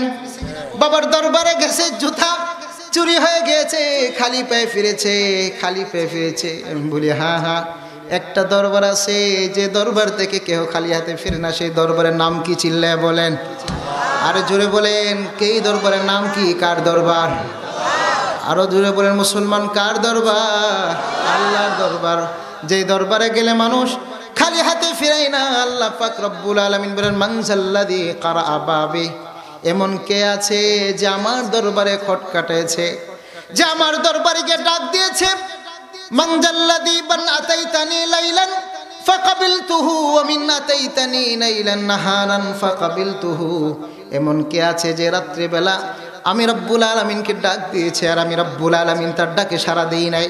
এমন কে আছে যে দিনের বেলা আমি রব্বুল আলামিনকে ডাক দিয়েছে আর আমি তার ডাকে সাড়া দেই নাই। কি বলেন? এমন আছে? কি বলেন? আছে নাই। আল্লাহ বলেন, দেখো 99টা হত্যা করে আমি আল্লাহকে ডাক দিয়েছে, রব্বুল আলামিন মাফ করে দাও। আমি আল্লাহ মাফ করে দিয়েছি কিনা? দিয়েছি কিনা? জোরে আওয়াজ দিয়ে বলেন, আরে আল্লাহ দিয়েছি কিনা? দিয়েছে। আল্লাহ পাক রব্বুল আলামিন মাফ করে দিয়েছে। দাহিয়াতুল কলব কত সন্তানকে হত্যা করেছে। বিশ্ব নবীর দরবারে গিয়ে, আল্লাহর বিশ্ব নবীর দরবারে গিয়ে বলেন, নবী আপনি আপনার হাতকে বাড়ান। রাসূলুল্লাহ তার হাতকে বাড়িয়েছে। সে তার হাতকে বাড়িয়েছে, হাতের উপর হাত রেখে বলেন, নবী গো, আমি আমার জীবনে কত বাচ্চাকে হত্যা করেছি, আল্লাহ রাব্বুল আলামিন আমাকে মাফ করবে কিনা? নবী বলেন, তুমি জানো না, ইন্নাল ইসলামা ইয়াহদিমু মা কানা ক্বাবলাহু। মানুষ যখন ইসলাম গ্রহণ করে, ইসলাম গ্রহণ করার পূর্বে যত অপরাধ করে, সমস্ত অপরাধ আল্লাহ পাক রব্বুল আলামিন মাফ করে দে। মুসলমান ভাইরা আমার, মাফ করনেওয়ালা কে? আল্লাহ। কার কাছে যেতে হবে? জোরে আওয়াজ দিয়ে বলেন। বাবার দরবারে গিয়ে বাচ্চা চাওয়া যাবে? জোরে বলেন, বাচ্চা চাওয়া যাবে? বাচ্চা দেনেওয়ালা কে? ইয়াহাবু লিমান ইয়াশাউ ইনাসা ওয়া ইয়াহাবু লিমান ইয়াশাউ যুকুরা। আল্লাহ বলেন আমি আল্লাহ যাকে ইচ্ছা তাকে মেয়ে সন্তান দান করি, আমি আল্লাহ যাকে ইচ্ছা তাকে ছেলে সন্তান দান করি, আমি আল্লাহ যাকে ইচ্ছা তাকে ছেলে সন্তান মেয়ে সন্তান কিছুই দিই না। এগুলো করনেওয়ালাকে আল্লাহ। দুনিয়ার মানুষ মাজারে যে মান্নত করে, হে মুসলমান হাতে ধরে বলি পায়ে ধরে বলি রে মুসলমান মাজারে যেও না, মাজারে যেও না, আল্লাহর সাথে সম্পর্ক করো। ওয়াল্লাযীনা আমানু আশাদ্দু হুব্বান লিল্লাহ, আল্লাহর সাথে সম্পর্ক করো, আল্লাহর কাছে চাও। আল্লাহ দিতে পারি কিনা জোরে আওয়াজ দিয়ে বলেন পারি কিনা। ছেলে সন্তান চাও না, মেয়ে সন্তান চায় না, আল্লাহ যাকে ভালোবাসে যেটা পছন্দ করে সেটাই তোমাকে দেখ, এটার মাঝে কল্যাণ আছে। একটা ঘটনা আমি আপনাদেরকে শোনাবো, জোরে বলেন শুনবেন আপনারা? বিরক্ত হচ্ছেন না তো আপনারা? রাত্র গভীর হয়ে যাচ্ছে, আপনাদের উপস্থিতি দেখে আমার খুব ভালো লাগছে। মারহাবা বলেন। আল্লাহ আমাকে তৌফিক দে কথা বলার। মারহাবা। মুসলমান ভাইরা আমার, আমি যেই কথাগুলো বলতেছিলাম, হযরত ইমরান আলাইহিস সালাতু ওয়াস সালাম এবং তার স্ত্রী আল্লাহর কাছে দোয়া করেছে, রব্বুল আলামিন তুমি আমাকে একটা পুত্র সন্তান দান করো, যে সন্তানটাকে আমি বাইতুল মাকদাসের খাদেম বানাবো। নিয়ত খারাপ না ভালো? আরো জোরে বলেন খারাপ না ভালো? নিয়ত খুব সুন্দর, ভালো একটা পুত্র সন্তান চেয়েছেন কার কাছে? জোরে বলেন। আল্লাহ পাক রব্বুল আলামিন দিয়েছেন একটা মেয়ে সন্তান। তার নাম কি? জোরে আওয়াজ দিয়ে বলেন। মারিয়াম আলাইহিস সালাতু ওয়াস সালাম। যখন মারিয়াম আলাইহিস সালাম ভূমিষ্ঠ হয়েছেন, ইমরান আলাইহিস সালাম বলেন, রব্বুল আলামিন আমি আপনার কাছে একটা পুত্র সন্তান চেয়েছিলাম যাকে আমি বাইতুল মাকদাসের খাদেম বানাবো, কিন্তু আপনি তো দিয়েছেন একটা মেয়ে সন্তান। আল্লাহ বলেন ওয়ালাইসাত যাকারু কাল উনসা। আল্লাহু আকবার। আল্লাহ বলেন ইমরান তুমি যেই রকম মনে করেছো না, তুমি যার মাঝে কল্যাণ মনে করেছো, আমি আল্লাহ তার মাঝে কল্যাণ রাখি নাই। আমি আল্লাহ তোমাকে যে মেয়ে সন্তান দান করেছি, এটা কোনো সাধারণ কোনো মেয়ে নয়, সাধারণ কোনো মেয়ে নয়, এমন এক মেয়ে আমি আল্লাহ তোমাকে দিয়েছি, যে মেয়ের নাম আমি আল্লাহ নিজেই রেখেছি। ওয়া ইন্নী সাম্মাইতুহা মারইয়াম, আমি তার নাম রেখেছি মারইয়াম। আল্লাহু আকবার বলে। শুধু আমি তার নাম রেখে ক্ষান্ত হয় নাই, লিনাজালাহা আয়াতাল লিন্নাস, আমি মারিয়ামকে গোটা বিশ্ববাসীর জন্য নিদর্শন স্বরূপ পেশ করতে চাই। ওই মারিয়াম আলাইহিস সালামের ঘর থেকে যে সন্তান ভূমিষ্ঠ হয়েছিল, ওই সন্তানের নাম কি ছিল? জোরে আওয়াজ দিয়ে বলেন। হযরতে ঈসা আলাইহিস সালাতু ওয়াস সালাম বেপদর ফরজন্দ पैदा ও কুনাদ তিফলরা দর মেহদি গোয়া ও কুনাদ। আল্লাহ যদি চায় বাচ্চার জবান থেকে কথা বের করতে পারে কিনা? জোরে বলেন পারে কিনা? আরো জোরে বলেন পারে কিনা? বাচ্চাকে, কুলের বাচ্চার জবান থেকেও আল্লাহ চাইলে কথা বের করতে পারে। মুসলমান ভাইরা আমার, লম্বা ঘটনা আমি সংক্ষিপ্ত করছি। মারিয়াম আলাইহিস সালাতু ওয়াস সালামের ঘর থেকে যখন ঈসা আলাইহিস সালাতু ওয়াস সালাম যখন পেট থেকে যখন ঈসা আলাইহিস সালাম ভূমিষ্ঠ হলো, ঈসা আলাইহিস সালামকে নিয়ে তার জনপদে যাওয়ার জন্য আল্লাহ হুকুম করলো।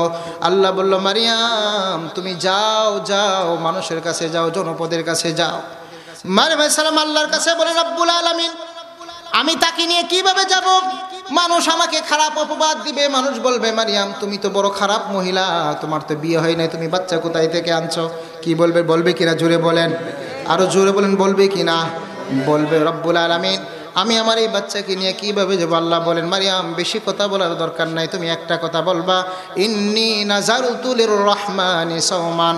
জনপদের কাছে যাওয়ার পরে তুমি বলবা, ও জনপদ তারা যখন তোমাকে প্রশ্ন করবে তখন তুমি বলবা, আমি রব্বুল আলামিনের নামে আমি আজকে রোজা রেখেছি, সুতরাং আমি আজকে কোনো কথা বলবো না। ওই সময় রোজা ছিল কথা না বলা, রোজা ছিল কি? কথা না বলা। আমাদের সমাজে যদি এই আমাদের আখিরি জমানা নবী মুহাম্মদ রাসূলুল্লাহ সাল্লাল্লাহু আলাইহি ওয়াসাল্লামের উম্মতকে যদি এই হুকুম দেওয়া হতো, সহজ না কঠিন হতো? আরো জোরে বলে, সহজ না কঠিন হতো? কঠিন হয়ে যেত। যে বগর বগর আমরা করি, রমজান মাস আসলে মুখে তেজ আরো বেড়ে যায়, গীবত শিকায়েত আরো বেড়ে যায়।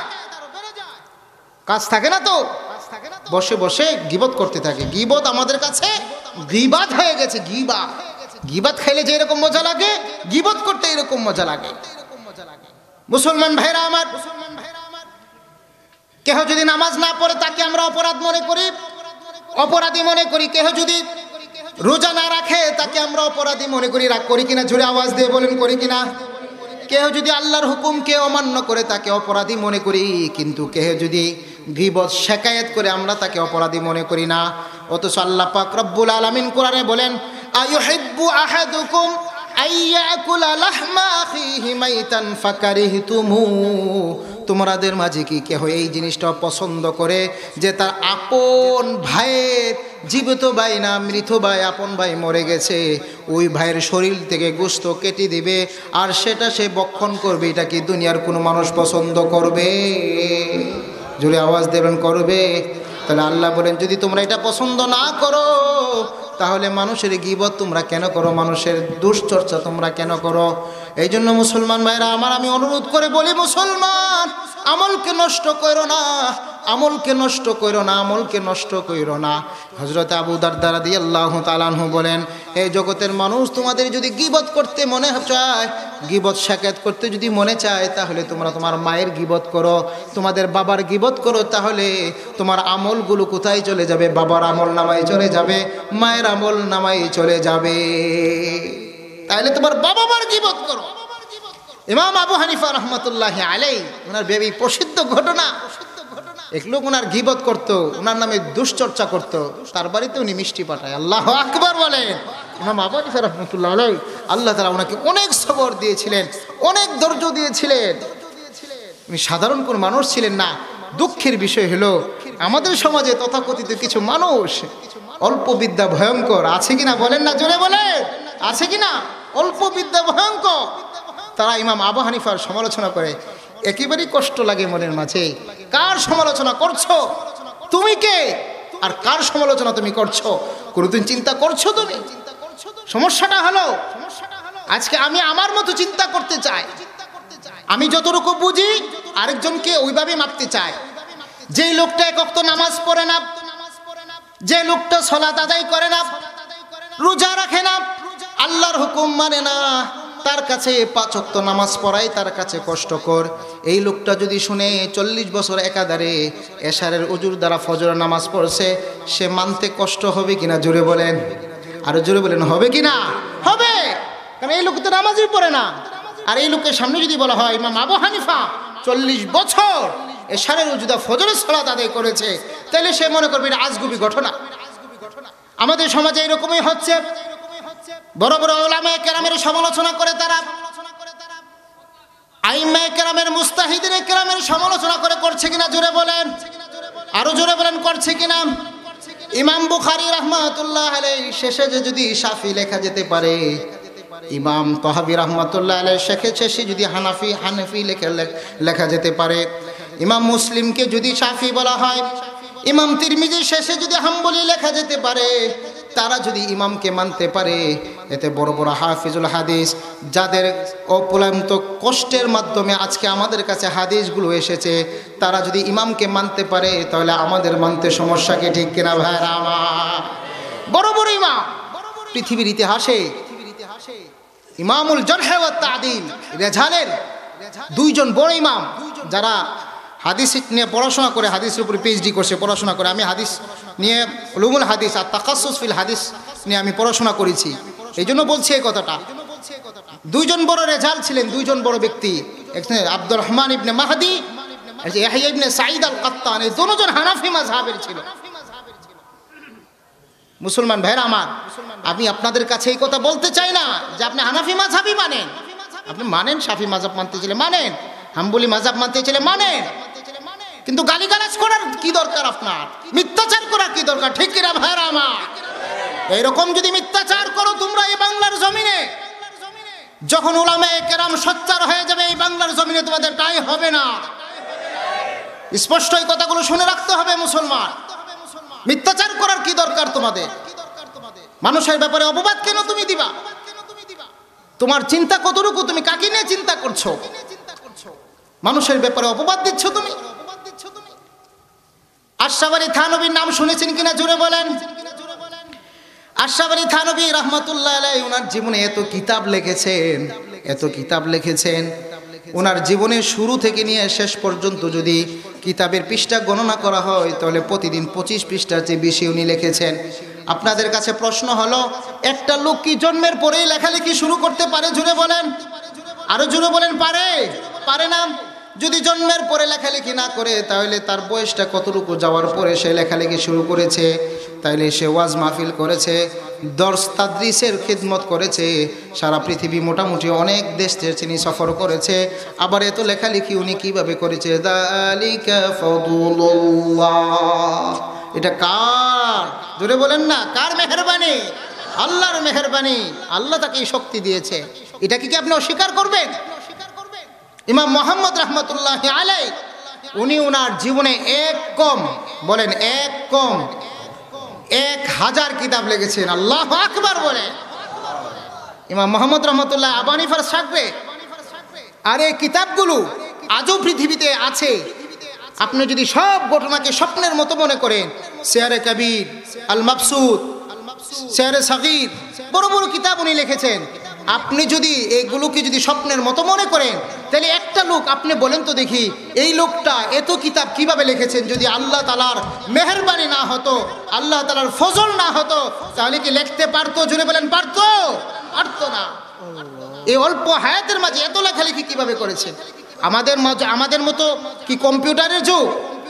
ওই সময় পাথরের উপরে লিখতে হতো, কাগজের উপরে লিখতে হতো, চামড়ার উপরে লিখতে হতো, আবার কলম বানাইতে হতো, আবার কালি নিয়ে লিখতে হতো। তাহলে এটা কিভাবে করেছে? এটা আরে বলেন না, কিভাবে সম্ভব? আল্লাহ চাইলে সম্ভব। সুতরাং আমি বলতে চাই, এই সমস্ত বানোয়াটি কথা আর মানুষকে বিভ্রান্তি করার জন্য আপনারা কেন মাঠে নেমেছেন? মিথ্যা কথা কেন প্রচার করছেন? আপনার যদি হক কথাই প্রচার করতে হয়, যদি আপনি চান হক কথা প্রচার করতে, মিথ্যার আশ্রয় কেন আপনি নিচ্ছেন? ঠিক কিনা ভাইরা আমার? অনুরোধ করে বলে মিথ্যা থেকে বেঁচে আসেন, গীবত শিকায়ত থেকে বেঁচে আসেন। আমি কারোর নাম নিতে চাই না। আমি যখন এই কাজে এসেছি, এই বক্তৃতার লাইনে এসেছি, আমি ছোট থেকে এবং সব সময় এখনো পর্যন্ত নিয়ত করি, কাউকে গালিগালাজ, কাউকে কটাক্ষ করে কথা বলা আমার উদ্দেশ্য না। আমার উদ্দেশ্য হলো মানুষ কিভাবে এক হতে পারে, সত্য জিনিসটা মানুষ কিভাবে বুঝতে পারে। আল্লাহ তাআলা আমাদেরকে বুঝার, আমল করা তৌফিক দান করুক, আমিন। শেষ কথা হলো, আমাদের চলে যাচ্ছি। অত্র এলাকার যুবকরা বহু কষ্ট করছে। এই মাহফিলের আয়োজন করতে যেয়ে অনেক কষ্ট করছে।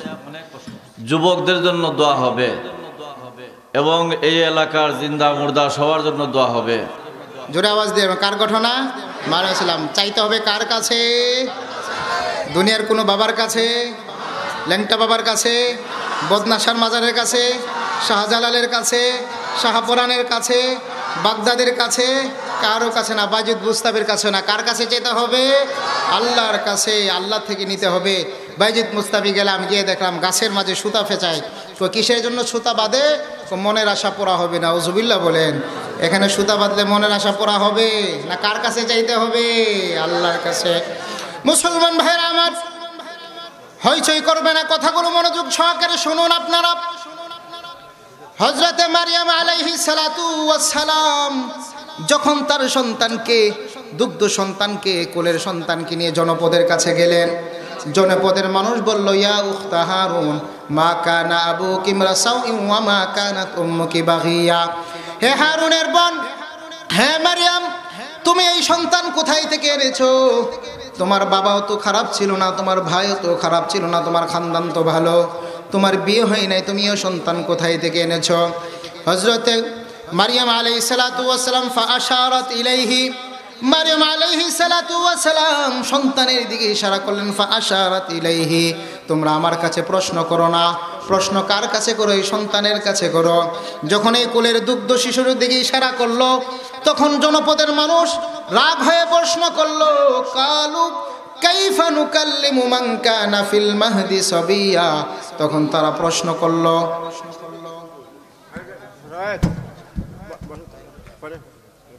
আপনি কি করতেছেন? না না না, একটু তো হানাই, একটু তো হানাই, কি ছেড়ে দিব না কি? কি বলেন?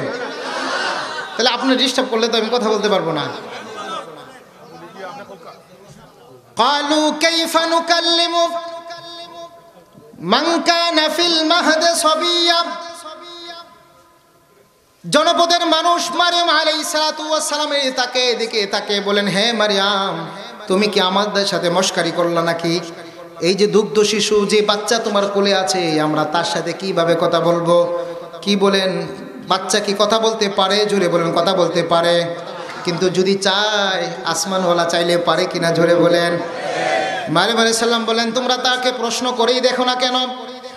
জনপদের মানুষ তাকে প্রশ্ন করলো, তুমি কোথায় থেকে এসেছো? তুমি কে? তোমার পরিচয় কি?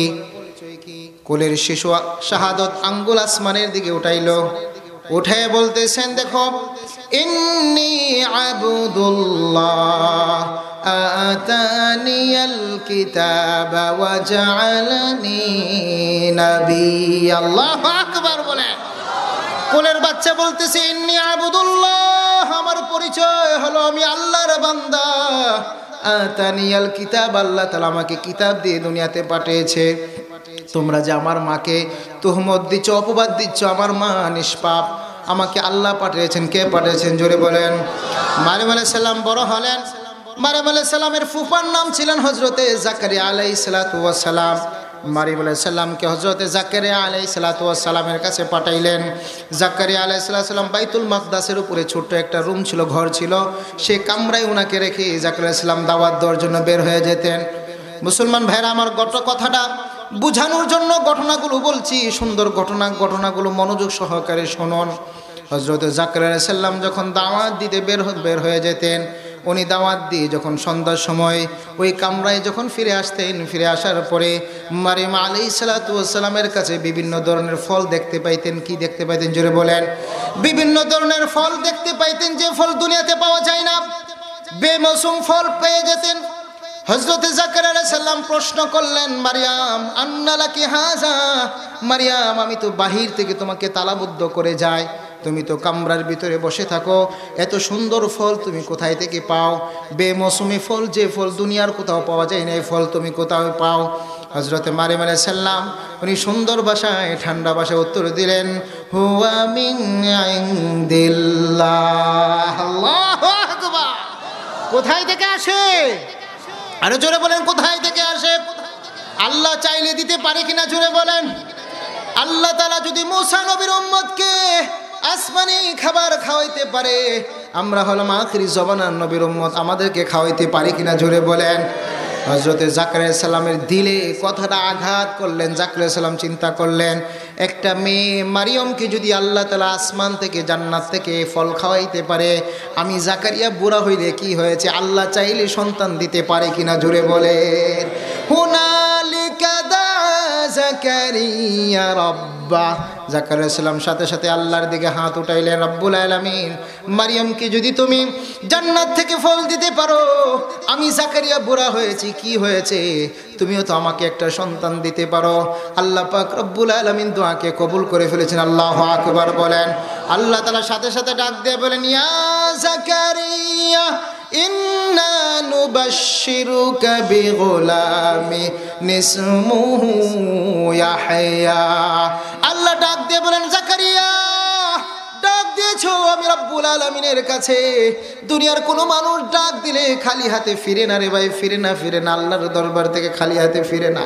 কি বলেন? ফিরে। জোরে বলেন। ডাকার মতো যদি ডাকতে পারো রে ভাই, আল্লাহর কাছে যদি চাওয়ার মতো চাইতে পারো, আল্লাহ পাক রব্বুল আলামিন খালি হাতে তোমাদেরকে ফিরাইবে না ভাই।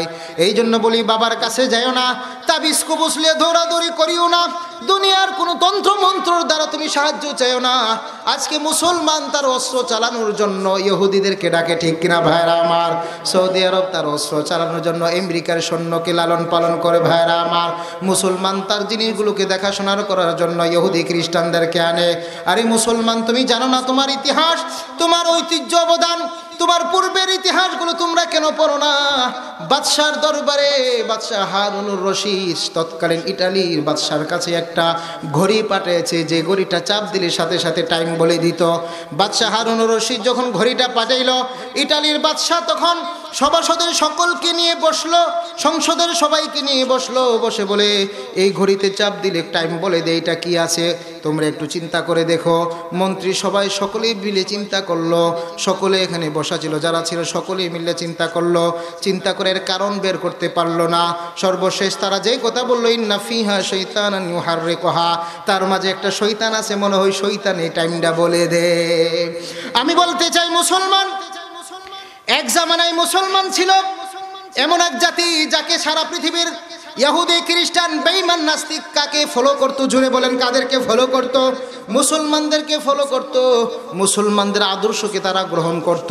সারা পৃথিবীর মানুষকে মুসলমান সভ্যতা শিখিয়েছে। সারা পৃথিবীর মানুষ যখন অসভ্যতা ছিল, সারা পৃথিবীর মানুষ যখন মারামারি খানাখানিতে ব্যস্ত ছিল, বিশৃঙ্খলা যখন সারা পৃথিবীতে ছিল, সভ্যতা শিখিয়েছে মুসলমান। সারা পৃথিবীর মুসলমান তাদেরকে, সারা পৃথিবীর ইহুদি খ্রিস্টান মুসলমানদেরকে তারা ফলো করে তাদের এলাকার ভিতরেও শান্তি এনেছে মুসলমান ভাইরা আমার। এই জন্য আল্লাহ বলেন সিবগাতাল্লাহ ওমান আহসানু মিনাল্লাহি সিবগা, কোরআনে রঙ্গে তোমরা রঙ্গিন হও, আল্লাহর রঙ্গে তোমরা রঙ্গিন হও, আল্লাহকে মানো, গোটা পৃথিবী তোমাদের পায়ের নিচে চলে আসবে। আল্লাহু আকবার বলে, গোটা পৃথিবী তোমাদের পায়ের নিচে চলে আসবে। মুসলমান একটা কথা মনে রাখবেন, মনের দুঃখে এই কথাটা বলি, হে মুসলমান, আপনি পৃথিবী খুঁজে এমন একটা জাতি পাবেন না যারা তাদের সভ্যতাকে অপছন্দ করে, যারা তাদের সংস্কৃতিকে অপছন্দ করে, যারা তাদের সভ্যতা সংস্কৃতি পালন করতে লজ্জাবোধ করে। আপনি সারা পৃথিবীতে খুঁজে একটা জাতিও পাবেন না, হিন্দু মানুষ, বুদ্ধ মানুষ, যারা দেখবেন হিন্দু মানুষ সাদা ধুতি পরে রাস্তায় ঘুরে ঘুরে কিনা জুড়ে বলেন তার কাছে লজ্জা লাগে না। আপনারা দেখবেন খ্রিস্টানদের পাদ্রীরা তারা লাল কাপড় পরে মাথা নেরু করে রাস্তায় দিয়া ঘুরে ঘুরে কিনা জুড়ে আওয়াজ দিয়ে বলেন ঘুরে কিনা। তারা তাদের ধর্মীয় পোশাক পরতে লজ্জাবোধ করে না, ইহুদিরা তাদের ধর্মীয় পোশাক পরতে লজ্জাবোধ করে না। মুসলমান ভাইরা আমার, বাংলাদেশে যখন মায়ানমারের বাদশাহ যখন এসেছিল তখন সে থামি পরে এসেছিল, কারণ এটা হলো তার রাষ্ট্রীয় পোশাক, তার ধর্মীয় পোশাক।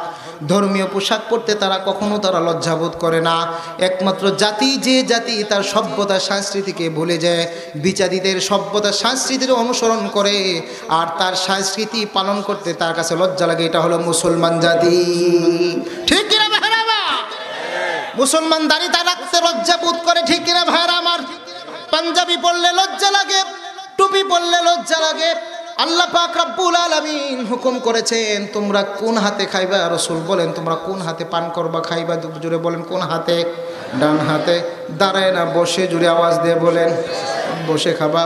আমরা সমাজের মাঝে দেখবেন রাসূল বলেন যে শয়তান আসে বাম দিক থেকে, তোমরা ডান দিকে খাইবা। কিন্তু মুসলমান সমাজের মাঝে দেখবেন চা খাবে কোন হাতে, জুড়ে বলেন বসে না দাঁড়িয়ে। এক হাতে একটা সিগারেট নিবে, আরেক হাতে চা নিবে, বাম হাতে চা নিবে, ডান হাতে সিগারেট নিবে, বসে বসে না দাঁড়ায় দাঁড়ায়। তারা মনে করে তারা সভ্য সমাজের লোক। এই সভ্যতার দাবি করে, আসলে হলো তারা সবচেয়ে বড় অসভ্য। ঠিক কিনা ভাইরা আমার? তারাই তো অসভ্য করে পৃথিবীকে অন্ধকারে নিমজ্জিত করছে। ঠিক কিনা ভাইরা আমার? আজকে তারা সভ্যতার স্লোগান দিয়ে, মানবতার স্লোগান দিয়ে মানুষকে অসভ্য বানাচ্ছে, মানুষকে অমানবিক বানাচ্ছে। ঠিক কিনা ভাইরা আমার? ভালোবাসার স্লোগান দিয়ে বেহায়াপনা চালু করছে। ঠিক কিনা ভাইরা আমার? বিভিন্ন দিবসের নাম দিয়ে মহিলাদেরকে রাস্তায় নামাচ্ছে তারা। ঠিক কিনা জোরে বলে? আজকে মহিলাদেরকে তারা রাস্তায় নামাচ্ছে, কারণ তাদের উদ্দেশ্য হলো তাদেরকে বুক করবে, এই জন্যই তারা রাস্তায় নামা। এত দিবস কোথায় থেকে এসেছে? মুসলমান, তোমার দিবসের খবর নাই। জুমার দিন আজান হয় মসজিদে যাই না, আবার দেখবেন মানবতার স্লোগান দেয়। ঠিক কিনা ভাইরা আমার? যখন বলি মা বোনেদেরকে, মা বোনেরা, যখন মহিলাদেরকে বলি মা পর্দা করো, তখন তথাকথিত কিছু সুশীল সমাজের মানুষগুলো তারা আওয়াজ দিয়ে বলে মহিলাদেরকে অগ্রগতি হতে মোল্লা মৌলবীরা বাধা দেয়। ঠিক কিনা ভাইরা আমার? তারা বলে মহিলাদেরকে উন্নতিশীল হইতে মোল্লা মৌলবীরা বাধা দেয়। বলে না না, মোল্লা মৌলবীরা মহিলাদেরকে অগ্রগতি হতে বাধা দেয় না, উন্নতিশীল হইতে বাধা দেয় না, বরং মহিলাদের ইজ্জতকে রক্ষা করার জন্য আল্লাহ পাক রব্বুল আলামিন তাদেরকে পর্দার বিধান দিয়েছে। যদি পর্দার বিধান মানে তাহলে কখনো লাঞ্ছিত হবে? হবে না। এই জন্য মুসলমান ভাইরা আমার, আমি বলতে চাই, যদি চাইতে হয় কার কাছে যেতে হবে? জোরে আওয়াজ দিয়ে বলেন আল্লাহর কাছে যেতে হবে।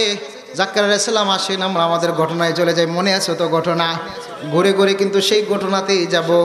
জাকারিয়া আলাইহিস সালাম ডাক দিয়ে বলেন, হুনালিকা দা জাকারিয়া রাব্বা, রব্বুল আলামিন মারিয়মকে যদি তুমি সন্তান দিতে পারো, তাহলে আমাকে মারিয়মকে যদি তুমি জান্নাতের ফল দিতে পারো, আমাকে কেন সন্তান দিতে পারবে না? আল্লাহ পাক রব্বুল আলামিন বলেন, জাকারিয়া তুমি সুসংবাদ শুনে নাও, আমি আল্লাহ পাক রব্বুল আলামিন তোমাকে একটা পুত্র সন্তান দান করলাম। শুধু তাই নয়, আমি তার তোমার সন্তানের নাম আমি আল্লাহ নিজেই রেখে দিলাম। তার নাম কি? জোরে বলেন ইয়াহইয়া। নিসমুহু ইয়াহইয়া। আল্লাহ বলেন আমি তার নাম রেখে দিলাম, তার নাম হলো ইয়াহইয়া। ইতিপূর্বে দুনিয়াতে কোনো মানুষ এই নামে ছিল না, আমি একটা নতুন নাম তোমার সন্তানকে রেখে দিলাম। শুধু তাই নয়, আমি তোমার সন্তানকে বাচ্চাকালে নবী বানিয়ে দিলাম। তাহলে আল্লাহ ডাক শুনে কিনা বলেন না? শুনে। আমরা চাইবো কার কাছে? তাহলে আল্লাহর কাছে। মনে রাখবে মুসলমান, এদিক সেদিক তাকাবেন না, আল্লাহর সাথে সম্পর্ক করেন। হযরতে শিবলি রহমাতুল্লাহি আলাইহি, ওনার সামনে যদি কেউ আল্লাহ শব্দ নামটা উচ্চারণ করত, আল্লাহ যদি বলতো, উনি ওনার পকেট থেকে বের করে টাকা দিত। মানুষ জিজ্ঞাসা করতো, হুজুর আল্লাহ নাম নেওয়ার পরে আপনি কেন টাকা বের করে দেন? জানো না কেন দে? সে তো আমার মাহবুবের নাম নিয়েছে, আমার প্রেমাস্পদের নাম নিয়েছে, আমি আল্লাহর নাম নিয়েছে। আর আমার প্রেমাস্পদের নাম জেনে যার মুখ থেকে বের হয়ে আমার খুব ভালো লাগে, এই জন্য আমি তাকে টাকা দেই। আল্লাহু আকবার। মুসলমান ভাইরা আমার অবস্থা কেমন ছিল তাদের? এই জন্য আপনারা যারা মাহফিল করেছেন, আমার সর্বশেষ কথা হলো, যারা ইন্তেজামি কমিটি অনেক নওজোয়ান ভাইরা বসে আছেন, মাশাআল্লাহ একেবারে ফ্যান্ডেল কানায় ভরপুর হয়ে গেছে। আল্লাহ কবুল করুক, সকলে বলে আমিন। আল্লাহ তাআলা সকলকে কবুল করুক।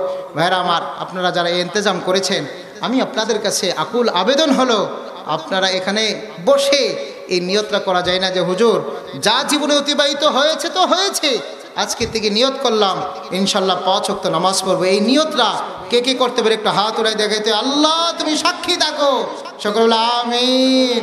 আল্লাহ এই নওজোয়ান ভাইদেরকে তুমি কবুল করো, আমিন। এই সিলেটবাসী ভাইদেরকে কবুল করো, আমিন। আসলে সিলেটে আসা আমার কাছে খুব ভালো লাগে। আমি আসার পরেই বলেছিলাম যে সিলেটে যদি কোনো দাওয়াত দেয়, আমি সাধারণত ওই দাওয়াত মিস করি না, কারণ সিলেটবাসী মানুষকে আমরা অনেক ভালোবাসি। আরেক হলো আমাদের জেলা, আপনাদের জেলার পাশের জেলা, তাই না? ব্রাহ্মণবাড়িয়ার মানুষের সাথে সিলেটের মানুষের সাথে একটা অন্তরের সাথে একটা কি আছে? সম্পর্ক আছে। কি বলেন? আছে কি না বলেন না? আপনাদের সিলেটের আল্লামা নুরুল ইসলাম অলিপুরি সাহেব আমাদের ব্রাহ্মণবাড়ির জীবন কাটাইছেন, আমাদের জুবায়ের আহমদ আনসারী আপনাদের এখানে কি কাটাইছেন? জীবন কাটাইছেন। এই জন্য আসলে আপনাদের সাথে খুব একটা আন্তরিক মিল আছে এবং আপনাদেরকে ভালোবাসি। আল্লাহ তাআলা বলেন, রসুল বলেন যে আল্লাহর জন্য ভালোবাসে এবং আল্লাহর জন্য পৃথক হয়, ওয়াজাবাত লাহুল জান্নাহ, তার জন্য জান্নাত ওয়াজিব হয়ে যায়। সুবহানাল্লাহ বলেন। আল্লাহ তাআলা আমাদেরকে এই দুনিয়া থেকে যাওয়ার পরে পরকালের জগতেও আল্লাহ তাআলা আমাদেরকে একসাথে রাখুক, সকলে চাইতো ইনশাআল্লাহ। আল্লাহ কবুল করুক। সর্বশেষ কথা হলো, আমি যে সূরা আপনাদের সামনে তেলাওয়াত করেছিলাম, এই সূরার পরিচয়টা দিয়ে শেষ করি। এই সূরার নাম কি? সূরাতুল কারিয়া। এই সূরাটা সর্বশেষ পারা 30 নম্বর পারায় অবস্থিত। কোরআনে কতটা সূরা আছে? 114টা সূরা। এই সূরার নাম্বার হলো 101 নম্বর সূরা। এই সূরাতে আয়াত আছে 11টি। কয়টি? জোরে বলেন কয়টি? 11টি। এই সূরাতে বাক্য আছে 31টি। এই সূরাতে অক্ষর আছে 152টি। এই সূরাতে অক্ষর আছে। প্রত্যেকটা সূরা হয়তোবা মক্কাতে অবতীর্ণ হয়েছে, নতবা কোথায় অবতীর্ণ হয়েছে? মদিনাতে। এই সূরাটা অবতীর্ণ হয়েছে কোথায়? মক্কাতে। এই সূরার মাঝে আল্লাহ তাআলা কিয়ামতের আলোচনা করেছেন। সময় অনেক সংক্ষিপ্ত, রাত্র অনেক হয়ে গিয়েছে, আর কতক্ষণ আলোচনা করব? এই জন্য আলোচনা শেষ করছি। হ্যাঁ, এই সূরার ব্যাপারে লম্বা আলোচনা করতে হবে। কিয়ামত, আল্লাহ তাআলা এই সূরাতে কিয়ামতের আলোচনা করেছেন এবং আল্লাহ তাআলা তারপরে বলছেন যারা যারা এই দুনিয়াতে আল্লাহর হুকুমকে মানবে এবং তারা আমল করেই দুনিয়া থেকে বিদায় হবে, তাদের আমল নামা যদি বাড়ি হয়, ফাহুয়া ফি আইশাতির রাদিয়া, তারা সব সময় আরাম আয়েশে স্বাচ্ছন্দ্যে কোথায় বসবাস করবে? তারা জান্নাতে বসবাস করবে। আর যারা এই দুনিয়াতে আল্লাহর হুকুম ছেড়ে দেয়, তাদের ঠিকানা কোথায় হবে? হাভিয়া, জাহান্নামের মাঝে। তারপরে আল্লাহ পাক রব্বুল আলামিন বলেন, ওমা আদরাকা মাল হাভিয়া। নবী আপনি হাভিয়া কি জানেন? হাভিয়া কি জানেন? বলে হাভিয়া হইল এমন এক জাহান্নাম, এত কঠিন যে নারুন হামিয়া, যেটা হবে উত্তপ্ত আগুন, এমন আগুন দুনিয়ার আগুন হাতে লাগলে হাত পুড়ে যায়, জাহান্নামের আগুন আঙ্গুলে লাগার সাথে সাথে এই আগুনের তাপ একেবারে আত্মা পর্যন্ত সব কিছু পুড়ে ছাই ছাই করে দিবে। আল্লাহু আকবার। এই জন্য মুসলমান ভাইরা আমার, আমি বলতে চাই যে জাহান্নাম থেকে বাঁচতে হবে। বাঁচতে চাই তো ইনশাআল্লাহ? তাহলে কি চোখের জেনা করে বাঁচতে পারবো? চোখের জেনা থেকে বাঁচবো তো ইনশাআল্লাহ? জবানের হেফাজত করবো তো ইনশাআল্লাহ? কানের হেফাজত করবো তো ইনশাআল্লাহ? সমস্ত ধরনের গুনাহ থেকে নিজেকে পবিত্র রেখে একনিষ্ঠভাবে মুখলিসিন আলাহুদ্দিন আল্লাহর ইবাদত করবো ইনশাআল্লাহ। তাহলে আল্লাহ তাআলা আমাদেরকে জান্নাত দিবেন। আল্লাহ পাক রব্বুল আলামিন আমাদেরকে উক্ত কথাগুলো আমল করার তৌফিক দান করুক। আমিন। ওয়া আখিরু দাওয়ানা আলহামদুলিল্লাহি রাব্বিল আলামিন। ইসলামের জন্য কবুল করো। যারা বৃদ্ধ ভাইয়েরা আছেন, বৃদ্ধ যারা হয়ে গিয়েছেন, দাড়ি পেকে গিয়েছেন, তাদেরকে আল্লাহ কবুল করো। 60 বছরের পরে গুনাহ লেখা হয়? আরে বলেন না, গুনাহ লেখা হয়? হয় না। রাসূলুল্লাহ সাল্লাল্লাহু আলাইহি ওয়াসাল্লাম বলেন, খায়রুন নাস মান তালা উমরুহু ওয়া কাসুরা আমালুহু। যার বয়স বেশি হয়, আমল সুন্দর হয়, সে হইলে মানুষের মাঝে শ্রেষ্ঠতম মানুষ। তা আমি আপনাদের জন্য দোয়া করি। পাশাপাশি এই এলাকার যত মানুষ দুনিয়া থেকে বিদায় হয়ে গিয়েছে, যারা কবরবাসী হয়ে গেছে, তাদের জন্য দোয়া করি আল্লাহ সকলের কবর আযাবকে মাফ করে দেন সকলে বলে আমিন। এর পাশাপাশি যারা মা বোনেরা আছেন পর্দার আড়ালে, আমি মা বোনদের জন্য দোয়া করি আল্লাহ তাআলা আপনাদেরকে কবুল করুক, আপনাদের ছেলে মেয়েদেরকে কবুল করুক সকলে বলে আমিন।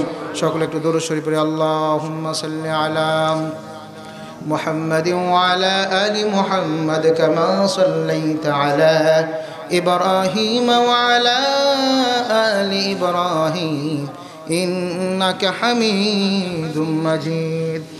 اللهم بارك على محمد وعلى آل محمد كما باركت على إبراهيم وعلى آل إبراهيم إنك حميد مجيد. أستغفر الله الذي لا إله إلا هو الحي القيوم وأتوب إليه لا حول ولا قوة إلا بالله العلي العظيم. اللهم آمين. ربنا ظلمنا أنفسنا وإن لم تغفر لنا وترحمنا لنكونن من الخاسرين. ربنا آتنا في الدنيا حسنة وفي الآخرة حسنة وقنا عذاب النار. رب العالمين يا الله তোমার বান্দারা আয় আল্লাহ এত রাত্রে গভীর রজনী আল্লাহ দীর্ঘ রাত পর্যন্ত বসে মাওলা তোমার রাজামন্দির জন্য তারা বসে আছে মাওলা। আয় আল্লাহ আখিরি মোনাজাত করবে, আয় আল্লাহ গুনাহ মাফের ঘোষণা নিয়ে তারা বাড়িতে ফিরবে মাওলা। এই আশা নিয়ে তারা বসে আছে মাওলা। আয় আল্লাহ আমার সাথে হাত রয়েছে উলামায়ে কেরাম, শিশু বাচ্চারা মাওলা, নওজোয়ান ভাইরা, দাড়ি পাকাওয়ালারা মাওলা।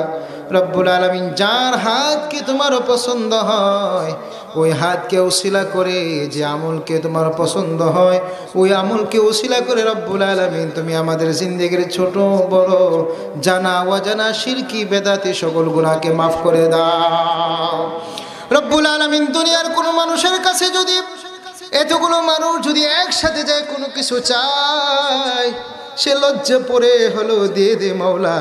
আমরা এতগুলো মানুষ তোমার দরবারে হাত উঠেছি মাওলা। রব্বুল আলামিন তোমার দরবার ছাড়া আর কোনো দরবার নাই রে মাওলা। দুনিয়ার ভিক্ষুক এক ঘর ছেড়ে অন্য করে পায়, কিন্তু আমরা এমন এক ভিক্ষুক, এমন এক গোলাম মাওলা, তুমি ছাড়া আমাদের আর কোনো জায়গা নাই মাওলা।